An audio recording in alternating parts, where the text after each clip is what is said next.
This is the Vigilante, the Dark Knight, the Batman himself. This is Baby Ebony, and I'm drinking some coconut water today.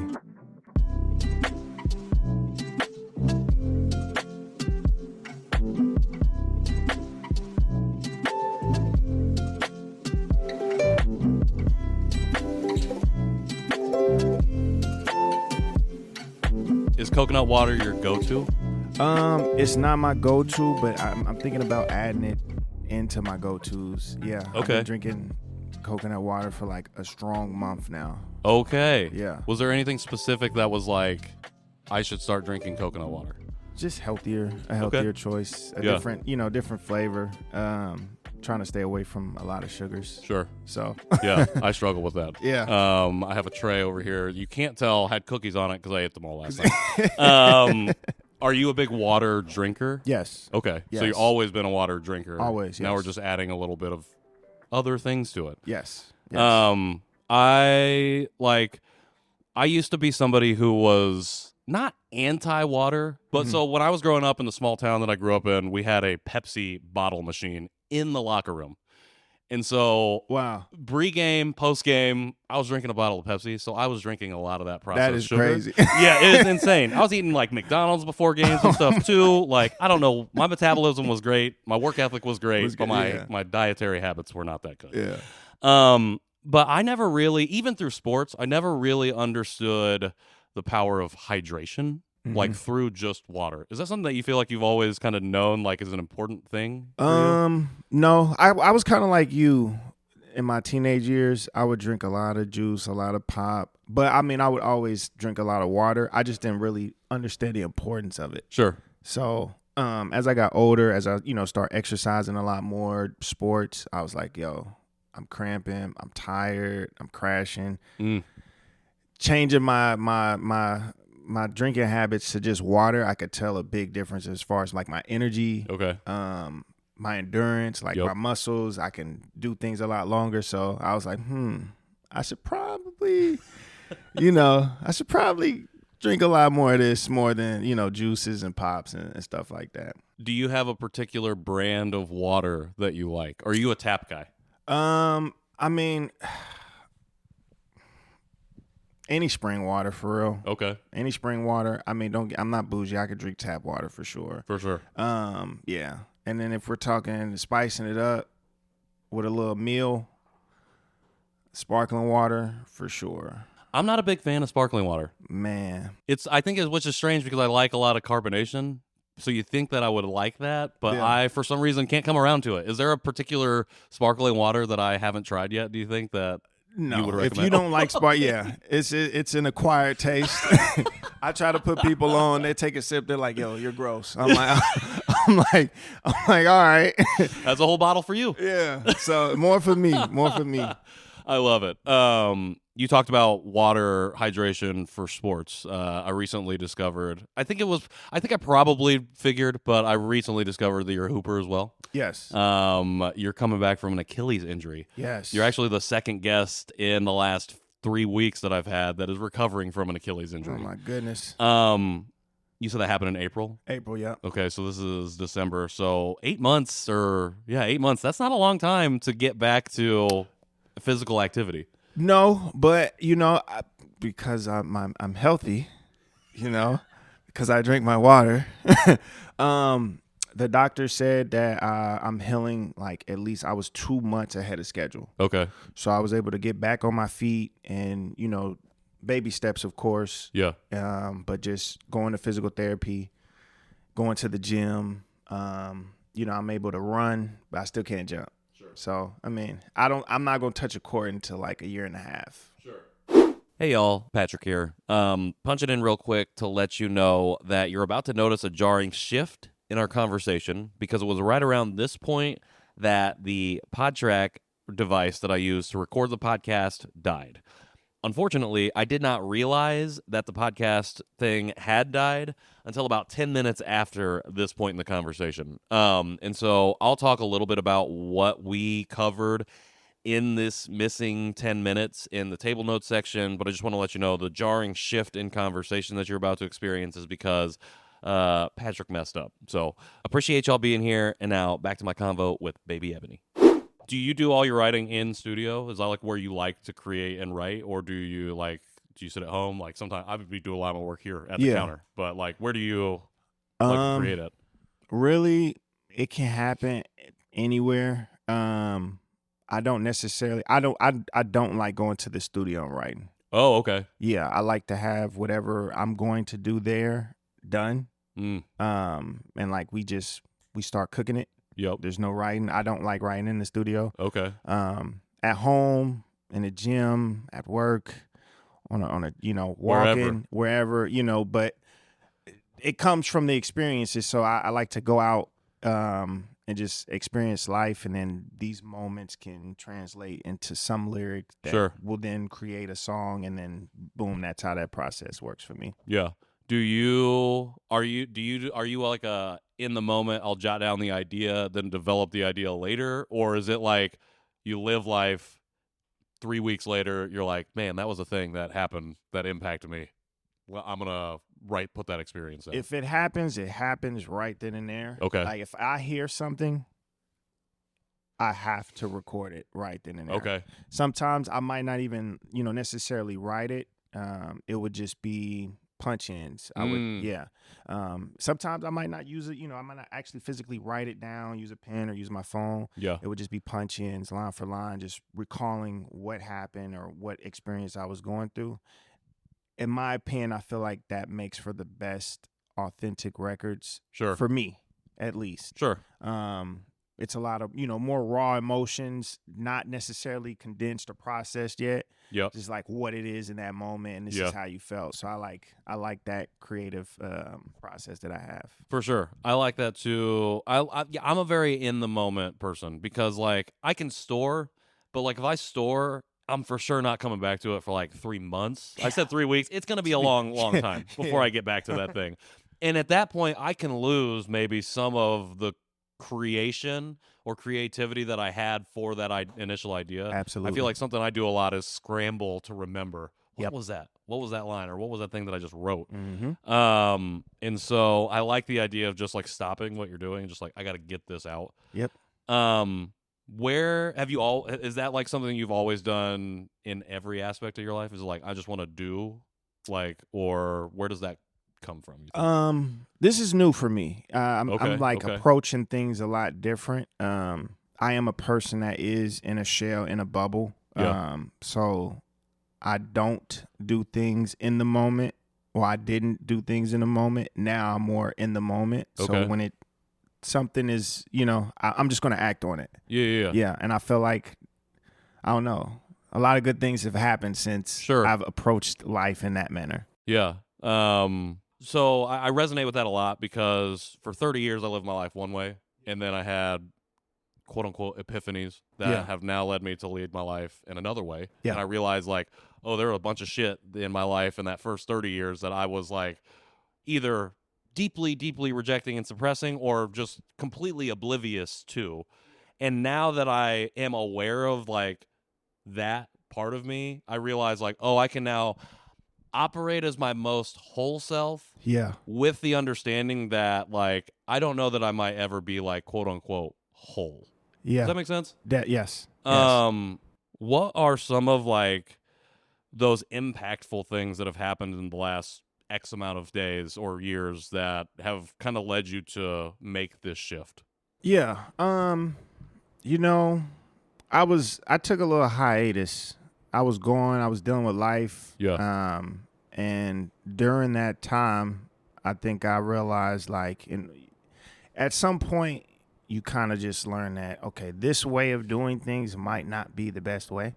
So, it's weird. It's like I could have a person in my life and this is the result, or this is what happens when that person's in my life. Yeah. And then once you remove, you start to see that other things are happening in your life. And you're like, I think that's the same way with just like your mind, how you process things, how you react to it. I just changed my whole reaction to totally whatever. I mean, and COVID and everything that happens in the world is like, man, you just sit down, reflect on it.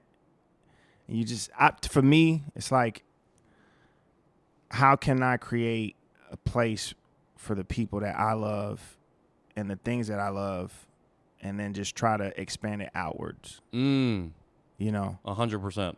So I mean, this just those things just kind of it's I don't know. Well, it takes time. No, I appreciate you sharing that, because I literally just came from a conversation with one of my best friends, somebody I grew up with, and we were talking about another friend who he is still friends with, I'm no longer friends with. Yeah. This is a person that was in my wedding, like somebody that I had a lot of care for, but somebody who ultimately was not not a person that was conducive to the person that I am now. Yeah. And so that has required me to let go of that relationship. And like what you're saying is, like, sometimes when there are things in your environment that are impacting you, it can create awareness gaps to other positive things that might be happening in your life. Yes. And so I appreciate you sharing that, because I feel like I'm just like really starting to see the fruits of the labor that it was to shed the relationship. And it has nothing to do with that person. Like, I wish them well. I hope they have a great life. And also, like, I got to be over here doing this thing. Absolutely. Yep. You talked about like wanting to build the world that you want to see for the people that you love. Mm-hmm. What does that world look like for you? Just a community where, I mean, it's safe to be yourself, to create, you know, to thrive, opportunities. It's a lot of things that I want to get into, but in order for me to get into that, I also have to, you know, do better for self first. Sure. You know, so that's the process that I'm in right now as far as life, is getting my affairs in order to where then I can then incorporate other people and then start branching out. Totally. It's hard to be the best community member when we're trying to be the best version of ourselves, and we haven't done that work. Yeah. I was at a conference a couple weeks ago, and somebody shared that you don't talk about publicly things that you have not yet processed privately. And I was like, oh, damn. I'm like, last 5 years I've been publicly processing my whole life like online, and I'm like, ooh, maybe I should hold some of that back. Yeah. Maybe I shouldn't be like so open and sharing some of that. I think that's a good thing, though. I mean, I don't see a negative, and this is my perspective to it. Obviously, you know, you would have your own and how that affects you, but I think we need more of that unfiltered honesty where it's not processed yet. It's just raw. You know, okay. I think that gives other people the courage to then, you know, express themselves in that raw manner. Yeah. I mean, I encourage it as long as it's, you know, healthy. For sure. Yeah. You know what I mean? It's definitely, and not like harming other people. Yeah. Is there anybody that like has like modeled that for you? What it looks like to just like be that kind of vulnerable, that kind of like open and honest, you know, in that way? I to be honest, no. Okay. This is something that I'm doing on my own. Sure. I'm trying to approach life how like I approach music. Like, I don't care, you know, I'm gonna do this thing that I like to do, and I'm gonna put it out in the world, and it's okay if you accept it or if you don't. Sure. But I'm just going to do what feels good to me in that moment. And I'm kind of taking that approach with music and kind of incorporating it with life to where it's like, if there's a tough conversation, we can have a tough conversation right now. Yeah. Instead of me I need time, I need to think about what I'm going to say. Just let the raw emotions out, just act on it in the moment, and then, you know, see what comes from that. Yeah. I like that. I am very much like, I am that person. I feel like I want to deal with the thing now, because I have been for a long time a dweller, not necessarily a reflector. Yeah. And so I've been working on myself and like trying to get myself from out of the dwelling space where I'm really like trapped in a thing, to being able to reflect on it, being able to put it in its proper place on the timeline and move forward. Because I feel like you said, I don't really know many models for people that have modeled that kind of behavior. Yeah. And to try and like put those pieces together myself has been really eye-opening, because it's been like, oh, there's a lot more power in you than you've ever allowed yourself to believe. I think it's brave. 100%. And I think that it's hard for people to be brave when they haven't experienced the safety of being able to learn about themselves or express themselves in a way that maybe is quote unquote abnormal. Yeah. Something that Skip was the precursor for me for was like finding all of the hip hop that exists here in Indianapolis. Yeah. And something that I have found in the last 2 years of discovering the music and meeting the people who make the music is like this desire, I think, to be more vulnerable. Mm-hmm. I'm thinking about people like Corey, thinking about kind of Deer, like kind of his whole group a little bit, in that their approach to creating, not only just creating music and making music, but building what they want to build. Yeah. Is rooted in this idea of like we can be open and honest to talk about these things. Do you feel like you're like born and raised here, right? Yes. In Indy? Yeah. Do you feel like that has always been the case, or do you feel like that's part of a shift? I think it's a shift. I don't think I've seen a lot of vulnerability starting off. And I now I preach it to all my homies, like we need to start being more vulnerable for the sake of just, getting stuff off, your chest and your mind, and unloading that weight and being able to, create it and do something, that somebody else can maybe learn from it or, get some type of read on like how to handle a certain situation or experience. I think that's important to do that. But I think more now than ever, that's a big thing that's going on. Yeah. Yeah. Do you feel like you're part of that wave and that shift?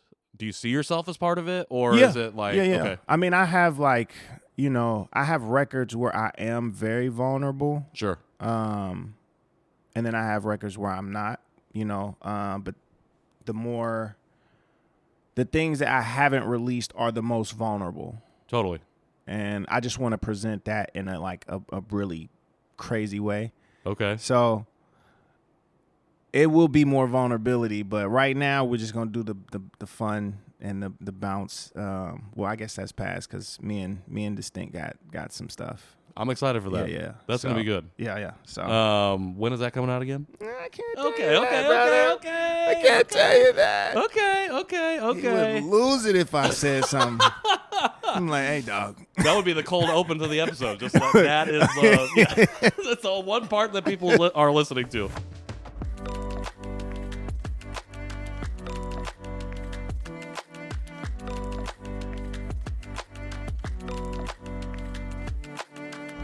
What's important to me is when I listen to something is what am I feeling? What skill set is being like used? And then what's the message? Okay. It doesn't, and the message doesn't have to be like some like high, like like we're trying to, you know what I mean? It's just what are you trying to convey to me? Am I understanding it? What skill set are you using? Yeah. And how does this sound sonically? Those are things that I listen to. Now that I'm like really knee deep in audio engineering, it's like I can just pick apart something. Okay. So I can just like, wow, that was an incredible thing that just happened there. Sure. And I feel like I appreciate music just a little bit more than like your average just listener, because they just wouldn't know like what that took to accomplish like that one line or that one sound or mixing. It's like, yeah. Was there a song or something that you heard that triggered that the first time, like that you were like, oh, I noticed that, and I'm like, that was cool. There's a lot, honestly. Sure. It's like now I could tell the difference between like a big budget album and like a smaller budget album. Okay. So if you were to explain that in layman's terms, like to somebody, like what would somebody need to look for to be able to tell that difference themselves without their kind of like training and background that you have? Instrumentation. Okay. Instrumentation. How big is the instrumentation? Is it just a few sounds or is it multiple instruments being used? Sure. Especially when you're listening to like major artists, because they're going into a studio with 20 different musicians, and they're getting these chords, they're getting everything played, and even with with what they want to do with those records, it requires, sometimes no samples. Sure. So it has to be played, or sometimes no VTS plugins, because this is, we want to use this in a national sense or a commercial or something like that. So it's like hearing like the instrumentation is a big spot of like, this probably costs a lot of money because you have to pay all these musicians. Sure. Yeah. The clarity in the vocals as well. And just the sonics of it, what the engineer is doing that you might not catch it. Sure. The first listen through, you might catch it, your third time in, like you hear this stack in the back somewhere, or you hear the sound traveling from left to right in a smooth transition to where it's like, wow, this is creating a moment. Yeah. You know what I'm saying? In my ears. Yeah. No, you're good. You're good. Look, I was 2 seconds away from being like, we can just get the mic back up here. I want to so capture passionate. that. I want to capture this. I got to capture the passion. But it's just it's certain things to look out for. Was like, man, somebody with a genius, mind is behind creating some of this stuff. Not saying that the smaller budgets are not, because for people to make amazing music with little to no money, sure, is absolutely incredible. Yeah. But you can just tell a difference between a big budget and a smaller budget. It still doesn't take away from the awesomeness of the music, though. Sure. I love your passion to hear you passionately talk about this. Yeah. Is there a thing? So do you like more, maybe it's not a liking more or less, but do you prefer engineering the sound to get to be right, or do you prefer mixing the sounds, mixing the things down together to bring all of it together? So like, I guess it's like an all together thing, putting it together. Do you like to hone in on the one sound to be like, man, I need this kick drum to sound just like this, or I need this sax to sound just like this? That's kind of tough. I feel like they go hand in hand. Sure, totally. Yeah. I feel like it's hard to divorce them, but I'm going to make you do it. I deal with, so I don't produce as far as on the production end of it. Sure. So I'm more on the audio, just as far as vocals and those things. So like I can sit with a vocal. Okay. Gotcha. And like mess with that for an hour, 2 hours, 3 hours even, to just like get it right. And I even have like to do 10 more of these vocal takes to then blend and mesh well, so that it doesn't, it's, to me, it's just like being in a lab. It's just like I'm like a scientist, and I'm just hands-on. I get to tweak everything. I just get to create whatever I hear in my head and bring it to life. So those go hand in hand to me. Okay. Yeah. How often then, that makes sense from just like a vocal engineering perspective. So how often then are you satisfied on take one versus or how many times do you have to like, I got to go back to it? Man, if I'm at home and I'm recording at home, there's so many takes. Yeah. I literally might say like a few words to one line over and over and over and over again, and then pick through which one is the best one. And then I'll do it again for the next couple words and the next couple words. And then I would just drag the best takes together, blend them, and then, so it's a process. Okay. So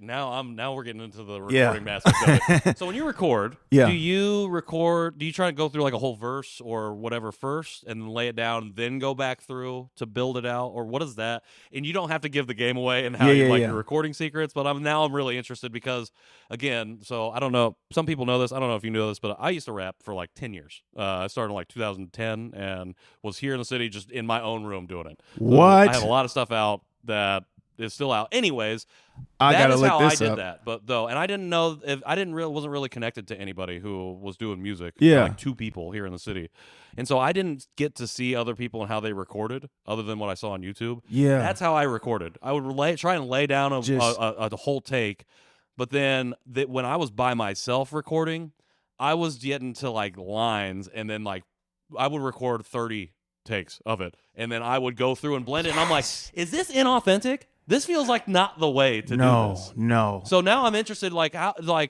you build that? Do you try and like rough it out once and then go through, or do you get to literal like line by line breakdown recording? Like, how does that work for you? I'm so interested. It's it's line by line, especially if it's something that I'm trying to harmonize or sing. I don't consider myself a singer at all. Okay. But I know that I can hit some, range of notes. So when it comes to, let's say, singing, it's word for like line for line. I'm chopping it up. I'll say na na na over and over and over again till I get the perfect na na na, and then that's the part that I would cut and then put and then start putting the pieces together. As far as rapping, it really just depends on if it's something that is personal to me. I feel like I have to get that done in one take. Oh, okay, gotcha. To convey the emotions, Sure, properly. If it's just something fun and I want it to be clean and I want to execute this cadence or rhythmic pattern that I'm rhyme scheme that I'm doing, then I'll chop it up and I'll punch in and I'll make sure that I'm hitting these marks. But when it comes to more personal things, I feel like the raw take of it, even if I might mess up on pronouncing a certain word, if it's still you can understand it and get what I'm trying to get, I would keep it.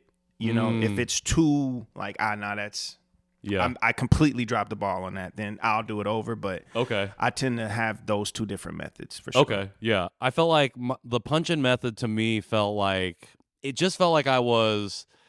needed to be able to do it all in one take. In the same way as performing, like I felt like I've heard OJ say this, but like he's like, I don't want people to perform that have their vocal, like the backing vocals that are playing at the same time. And that's how I felt. When I was performing like Bloomington doing like showcases, and I was like one of 3 of like 12 people that had nothing in it. And I felt like that's how I needed to record it as well. Absolutely not. 2 different products of the thing. No. But that's the thing where it's like when you rap, it was just like this the standard. Like you had to get in a booth and just one take it. And there's no punching in or no cuts. But in all reality, there's a very few people who could do something lyrically amazing to where it's like gymnastics with their words. And they can execute that with one take. That is not a realistic thing. Yeah. You know what I mean? And if you're wanting to make the best record possible, then adding those takes just so you are getting those cadences right, your pronunciations and everything to sound good. I think it's best if you do chop it up or you punch in just so you can create that. Well, and you're spending a lot of time with it too, which means you're putting a lot of time into that final product, which I think people misunderstand about creating an album or a project versus just a single song. Is that when you're I don't know many people that have probably created like albums in a day or a week in a way that is not like that just came out like platinum style, like just top tier. It was just like went on to become a classic. I think of you mentioned Kendrick before. I think about Kendrick's projects, like there are layer upon layer upon layer of things happening. One of my favorite songs of his is These Walls off of To Pimp a Butterfly. Because of the way he layers all the different people on there. But just like the way that the song is like constructed, both spoken word, but rap, but also a little bit of that R&B. Like there's a little bit of rock, like a whole bunch of genres that come into that one. And I feel like that's indicative of the larger effort put into the entire project. Yeah. And so like you're taking the time then. So these 3 albums that you got in the tuck are like you've line by lined them a little bit. It's like these are like my babies for real. You know what I mean? So I'm like, I don't want to do this until I have the right things in order to present it in the way that I see it, because I have to give it, that layer, that justice. With these projects in particular, did you go into each of them with this project is this idea, this project's this idea, this project's this idea? Did you, or do you like approach a project from? How does that come together? Like, what? How does a project come together? Because I'm thinking like ideas that can spawn songs that maybe eventually become projects. But when I think about a project, I'm like, that's like a lot of time, a lot of thought that goes into something like that. I mean, I think for these that I have created, it came after something big that happened in my life, either if that's traumatic or if it's something great. It allowed me this creativity to then express it and talk about it. So in that moment, I just kind of just write and record and just keep recording until there's nothing left. Sure. So then that initial, like, I'm not necessarily looking at this is the way that I want to go and how am I plan that stuff and to tie it in after. Because you just got, like you said, you get everything out and then you start shaving down. Yeah. Okay. So I got to get it out first and then I have to then figure out how does this piece together. Yeah. Just so that it makes sense. Yeah. And then I can, share the story that I'm trying to convey. Sure. Yeah. So how does that process go? Like, I feel like from start, like the idea to the pouring out to the now emptying of all ideas, like how long does that process generally take? I'm obviously probably subjective to each project and changes. Yeah. I think I'm a little bit of a machine when it comes to writing. So it doesn't take very long for me to get it all out. Yeah, okay. As far as, getting these records recorded to see what it's going to be, and then I can then, later on revise and make changes. So it doesn't take me very long to get it done. I say the biggest thing about it is just what happens after the music the post-production. Yeah. I was thinking about with the podcast, I was just talking about it earlier today with somebody, but like they were asking me about like editing in post or like what takes the most time. And I'm like, it's always the post-production, but that's why you have pre-production. So that way in production that you have less to do coming out of it. Yeah. So it makes a lot of sense. It's like, okay, I can take 3 days and record and write a shit ton of stuff, but then I'm going to take 3 months to really hammer it out, get in the come back and do reshoots or whatever, like for the thing, like do all my punches, do all the stuff.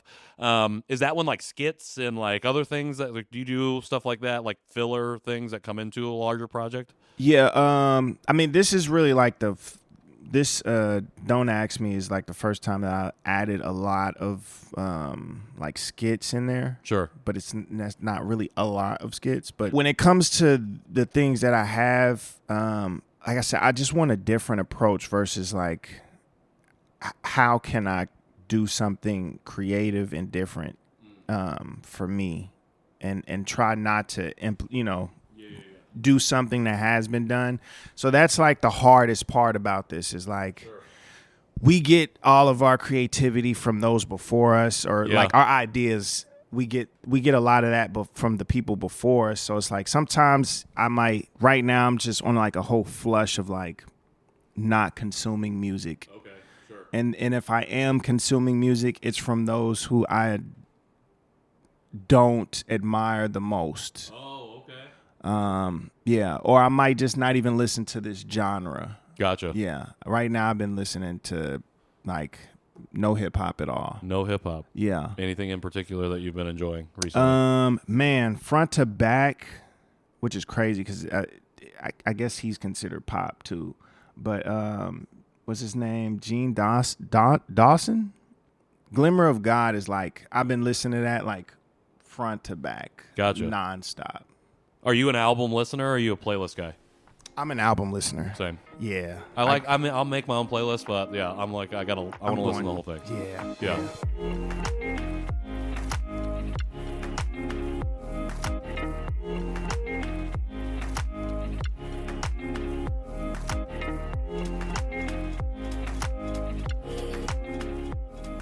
When I was talking to some people before, when I told him that I was gonna have a conversation with you. One of the people I talked to was Jake Huber, friend of Conversation Piece at the very least, and he said that you were the one artist that he would co-sign no hesitation.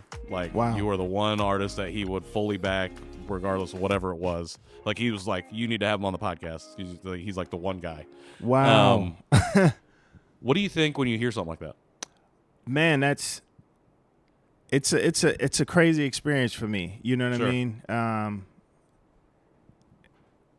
I appreciate those for real. Yeah. Like, well, I feel like you're a really humble person, and so like, I thought it was he sent me that message out of the blue too. Wow. So I was just like, I gotta tell him that he said this because like, thanks, it's just, Jake. But it speaks to who you are as a person. I think. Yeah. Not just as an artist, but like as a person.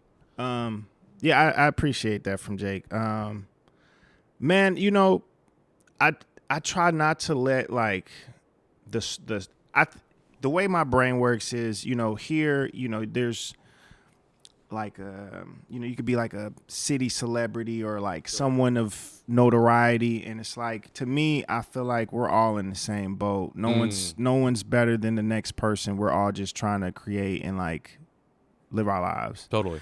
So, you know, when I hear praises like that or something positive, you know, that's such a great feeling, and it, I don't know, it gives me fuel to just, you know, keep creating. It's like, man, I would have never guessed someone would have, you know, thought that of me or my art or any of that. So I mean, like, again, like I don't know you outside of just being a fan of your music. We've only got the chance to say hi to each other really just a couple times in the last few months even. Yeah.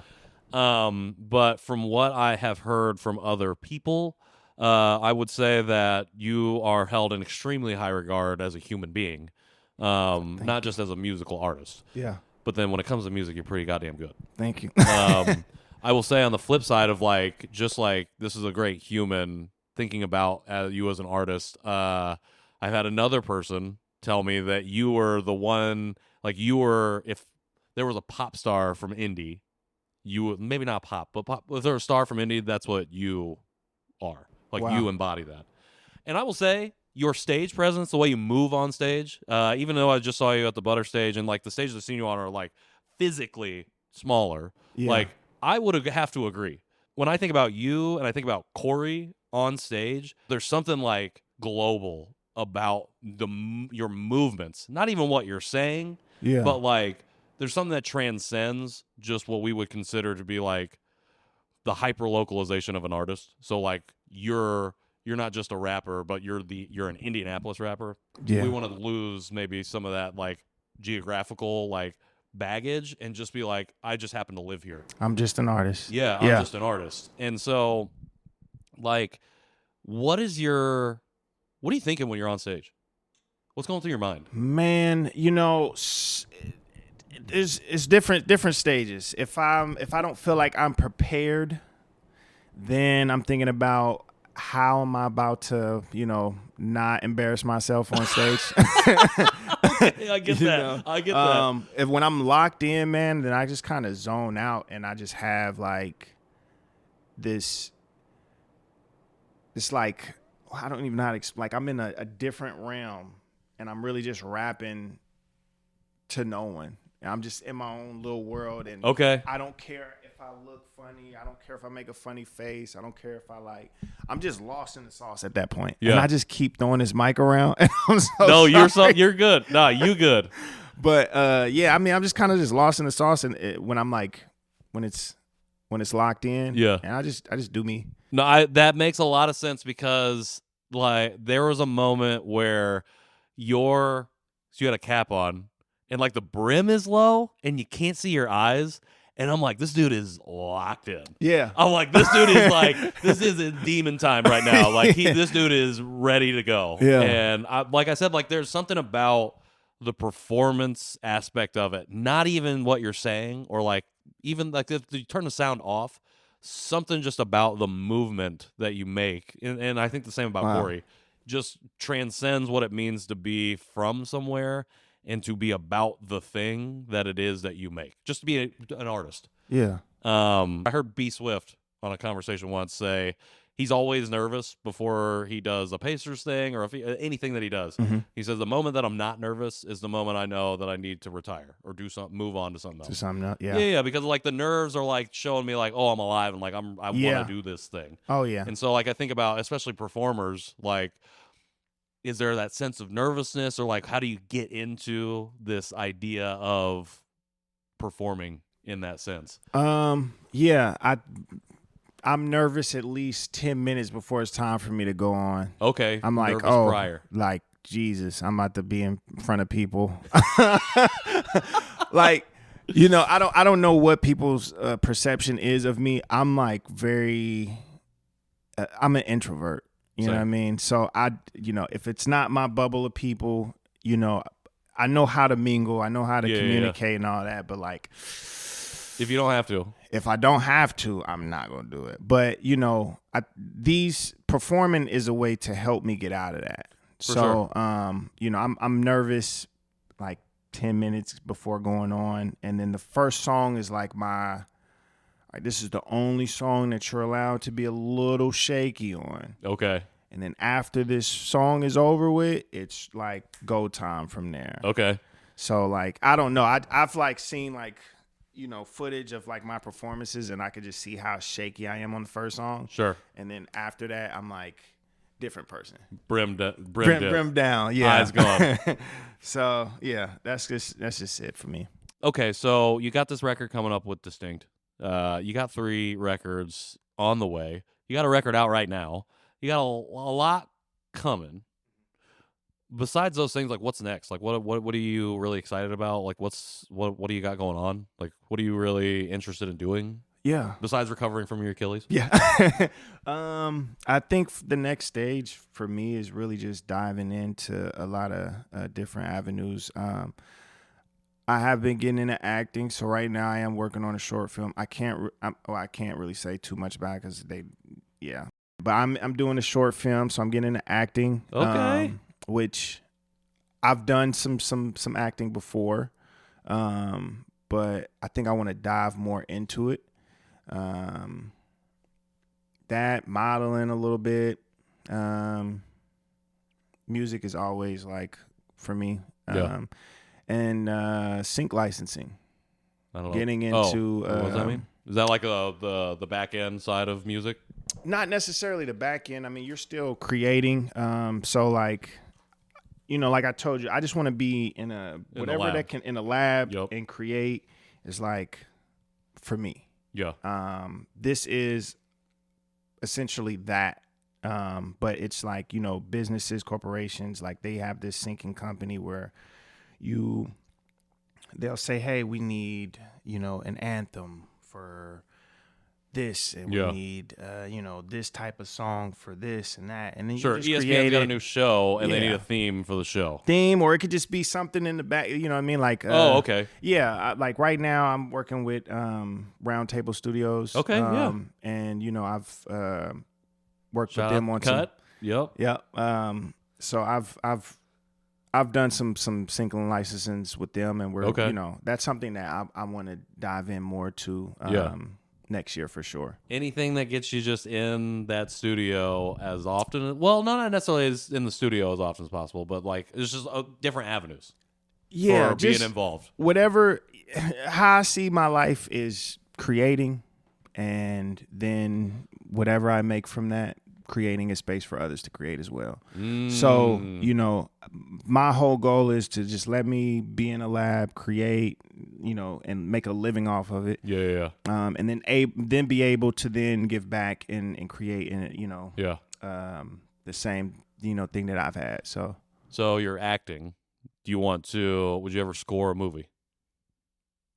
Absolutely. I mean, so you're not necessarily a producer, but I feel like when I hear you talk about sync licensing, even though I didn't know what that was, that's where my mind went. Like scoring. If someone films, say, "Yo, shows. I want you to score a film," absolutely. Give me the budget right now, and it'll be amazing. Yeah. Flying Lotus style, like crazy. Yeah. Okay. Yeah. I'm here for it. Yeah. What's your favorite kind of film? Like, what do you like to watch? I really like sci-fi. Okay. I like sci-fi. I like dramas. I like horror films. Okay. Yeah. Is it film only or do you do TV as well? I'm really a movie guy. Okay. I try to get into TV shows. There's only a few that I've like really locked in on. Stranger Things. Okay. Blacklist. You watch Blacklist? I like Blacklist. I watched like the first 2 seasons. I haven't watched the whole show. But yeah. I'm a big James Spader fan. So okay. Yeah. The Office is that I feel like everyone should watch The Office. Are you watching Stranger Things right now? I am. Okay. I started over so I can catch up. You're locked in. I'm like locked in. Okay. For real. And then Severance. Yep. That's covering a lot of your bases right there. That show. Great show. That's like my wife and I, we're at a point now where we can't really watch a ton of stuff together. That was the one show that we've made sure that we sat down together and watched it. Phenomenal. Yeah. Yeah. Where do you think they're going in season 3? What do you think happens? I don't know, man. I don't even want to speak it out. I really don't. Do you have do you have theories of your own? I have some, but I don't even want to bring it out to the world yet because it's a curveball for me. Yeah. Yeah. I got into during the Drake and Kendrick beef. Actually, no, that's not true. During COVID, I got into YouTube like breakdown channels, and then during during the Drake and Kendrick beef, I got into reactors, which I did not know existed until this time. But the music reaction has led way to TV and movie immediate reactions, which are really interesting. So like my mind, I have a lot of theories about because I'm influenced by a ton of different people. Yeah. Do you have like I feel like one of my issues is that I also consume these things in isolation. So like, and apart from watching people talk about it, I don't really get to talk about it with many people. Yeah. Do you get to chat with people? Like, do you watch stuff with other people? A lot. I don't watch it with other people like in the same room, but like Severance, Willis told me about that. Okay. So then, I'm like, okay, I'm about to catch up to where you at. Yeah. And then we'll have a discussion about it. Like, yo, I thought about this, and so it's not like I just don't have anyone, but it depends on if we're, if I'm watching the show at the time, and then if it's fire, it's like, we can, have a discussion about it because we got to talk about what the hell just happened. That's what I'm saying. I'm like, I need somebody to just listen to what I'm about to say. Yeah. You don't even have to respond. Yeah. Oh, I love it. Well, I'm trying to figure out how I want to even end this conversation, but like I just have a ton more questions, and I feel like I don't want to waste any of your time. We're already a little bit over. So, anything else you want to talk about? Anything that you're like, hey, I want to make sure this gets down and we have a discussion about it before I let you get out of here? Yeah, I think I would like to say, does it have to be? It can be about whatever you want. Whatever. Okay. To the people who listen to the artist here, I want you guys to understand that we absolutely 100% care about what we do. And regardless of how it's being represented through other parties, just know that we care immensely.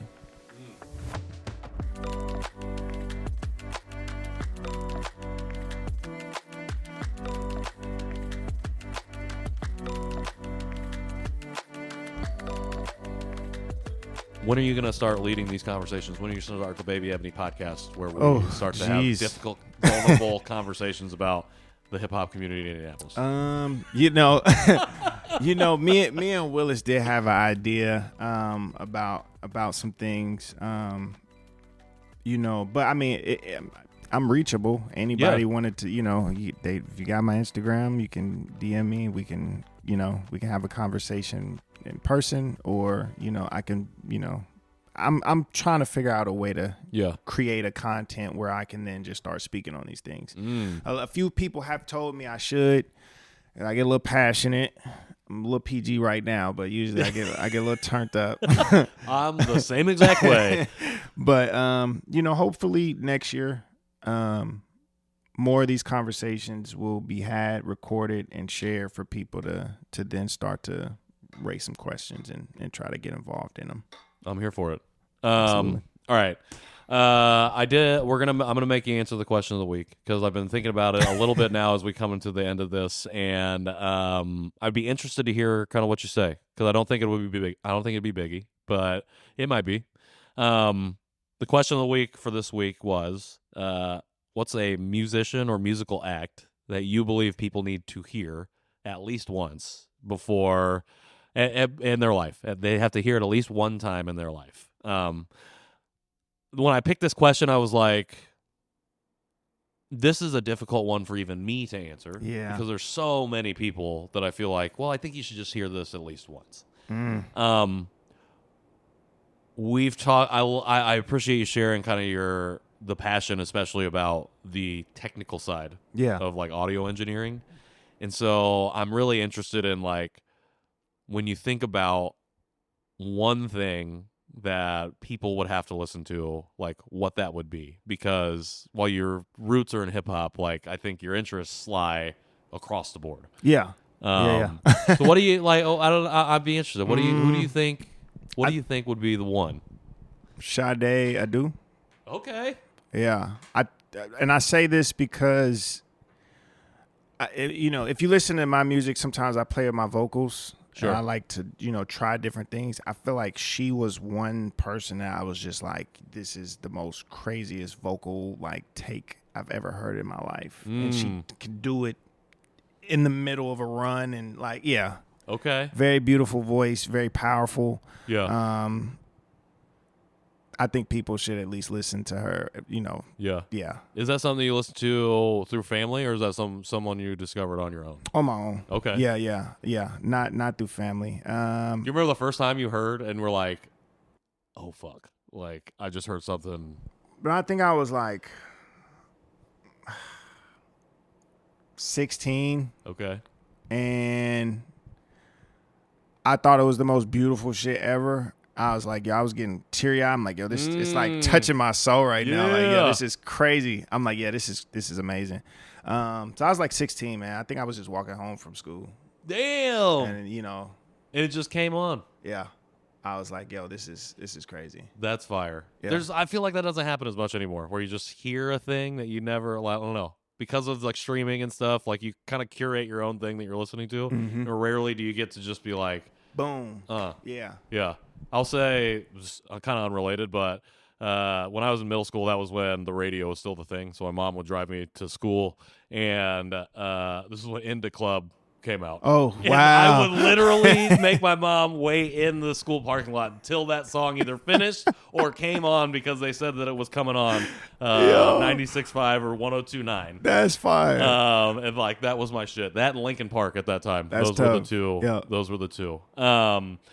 Yeah, Sade, Ella Fitzgerald. I just saw a video of her and Frank Sinatra doing like a duet, and she was smoking him. And really? He was like, and he like, like an accompanying quote was like, the only person I was ever nervous singing with was Ella, because she's like the person he considered to be like one of the greatest singer. Yeah. And like it is like there is something about just, I don't know. Just the vocal. When I had Fox on, he said the greatest song you ever heard was somebody singing it. Was probably somebody singing it. Yeah. And I'm like, you know what? You're 100% right. Yeah. Yeah. That's if I could sing, that would be the one thing. I would give up a lot of stuff Jesus. to be able to sing. Come on. Well. Yeah. I'm with you, brother. I'm with you. Man, I appreciate you coming through. Baby Ebony. Thank you for having me. Yeah, you know what it is.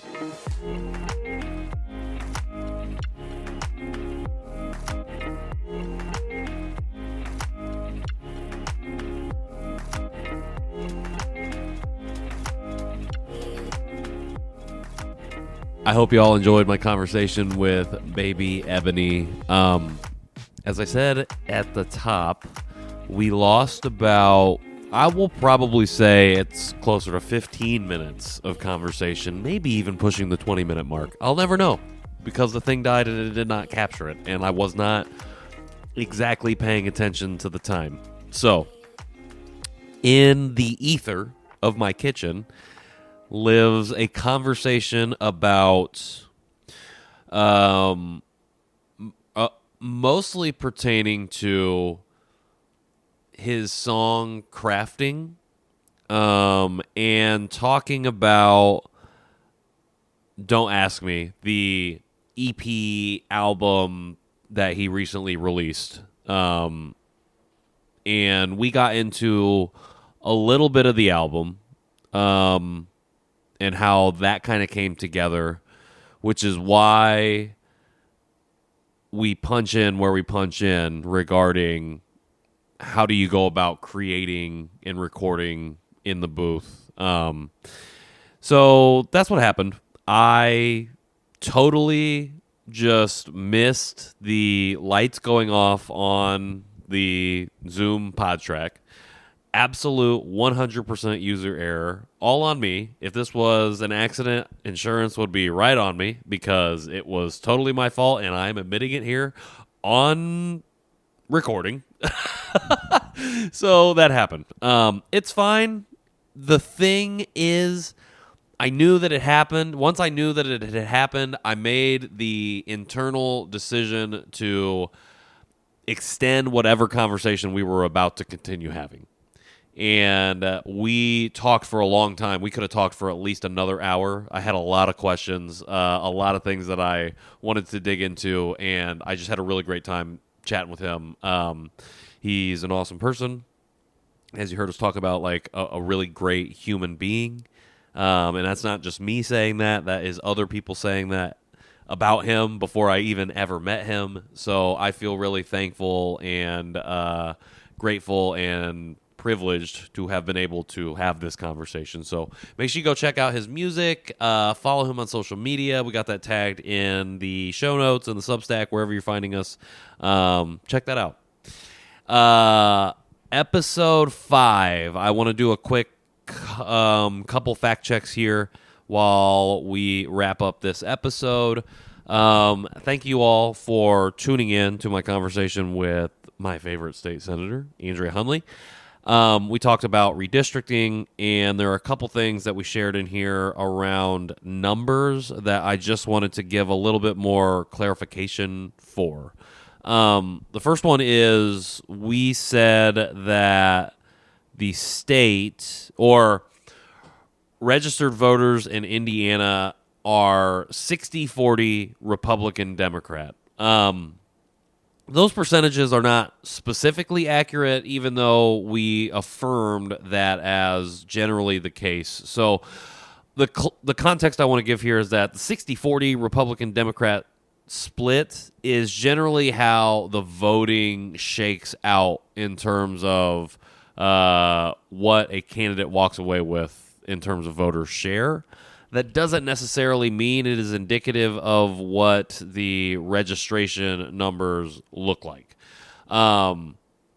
So I did see a statistic that we have a significant number of independents as registered voters. Actually, I think that number exceeded the number of Republican and Democrat registered voters. I don't have those numbers in front of me, so I'm going to need to pull those up in the fact check for episode 7. So keep that in mind. But that is the first one. And just wanting to say that the 60-40 number is what that normally looks like in recent elections in terms of voter share that candidates walk away with. Not always, but a general idea of what that might look like. All right, the second one that I wanted to point to is just giving some specificity to the 101,000 and 300,000 numbers. We said last election, that was specifically the 2024 presidential election. So you can check that out on the Indiana Secretary of State's website. You can find that number there, but specifically that was for the 2024 gubernatorial election, the federal elections that happened. And then the third one that I wanted to talk about was specifically, sorry, I'm scrolling. Oh, wait, was that it? Oh, wait, no, here. It's not a number one. It's not a numbers related fact, but just another clarification. So Senator Hundley shared that once a bill is defeated in session, it is done forever. And technically that is true from a procedural perspective. But a similar bill, not the exact same bill, but a similar bill can be filed in a future session unless specifically laid out in a rule or within the state constitution. So the clarification here is just that if this bill is defeated, it will probably be just done for this particular session, which is still good. However, similar bills will probably come up in the future. So just wanted to throw that fact check out there. And again, I will be continuing. This is like a long running thing. We'll be continuing to fact check stuff as we go on. But in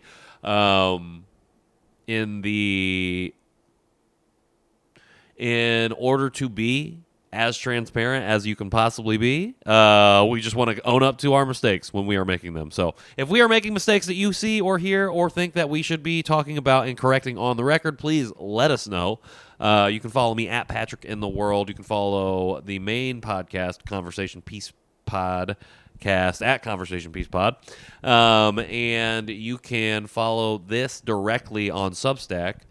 From the Kitchen Table. I think that's what the handle is, but it might still be showing up under my Patrick in the World handle. So patrickintheworld.substack.com or fromthekitchentable.substack.com. I'm not sure. Hopefully both can get you here.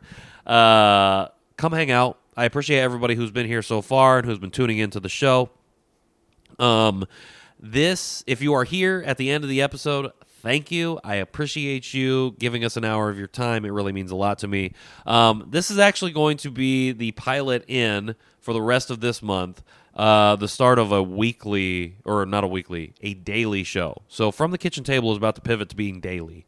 And you will see what that looks like coming up. But just for a quick overview, Monday through Friday, we're going to have episodes coming out. On Monday, you're going to get this episode, the full episode, an hour or anywhere from 30 plus minutes of an episode of me having a conversation with someone or breaking down a topic in depth on the podcast.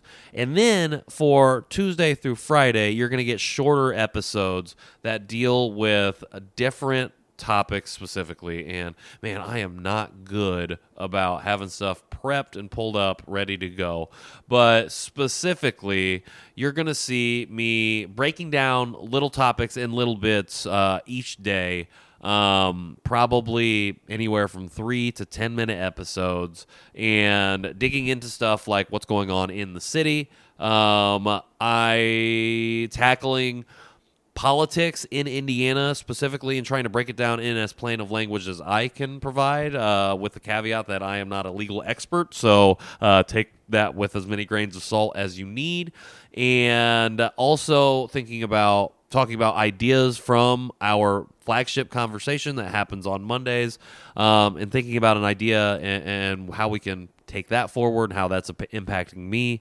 And then last but not least, a question for the weekend. So similar to the question of the week, thinking about and setting the foundation, entering into the weekend, wrapping up this week, but thinking about something we can chew on, leading us into the next week. So we're testing something out. We're trying something a little bit different. Hopefully y'all are interested. If you are interested, tap in, tune in with us. It'll be on Substack. I'm also going to seed this into the RSS feed for Conversation Piece, so you will see that pop up on Apple Podcasts, on Overcast, on all the other podcast players, wherever you get your podcasts. I'll also have that go up on the YouTube feed for Conversation Piece as well. May in the future decide to give it its own feed and channel, but until then, we're going to leave it there. We're not going to split our audience any further. We're going to continue building together. That's what we do. But yeah, that is it. I am super excited about what we have coming up. I'm supposed to be giving you the question of the week right now, and I'm realizing that I'm not even prepared to give you that because we're doing the dailies. We're doing the daily show now, and you'll get that on Friday. So thank you all for being here. Make sure you go check out Baby Ebony's work. Make sure that if you are enjoying the show, if you like what you heard, give us a like, give us a restack or a repost or a share. That means a lot. And if you want to stay up to date and you want to be tapped in with the daily show, make sure you subscribe, wherever you get your podcasts or on Substack. And yeah, For all things from the kitchen table, for all things conversation piece, my name is Patrick Armstrong, producer of the show, host of the show. We're doing the show. Shout out to people that create stuff. Shout out to Baby Ebony. And yeah. See you next week. See you tomorrow.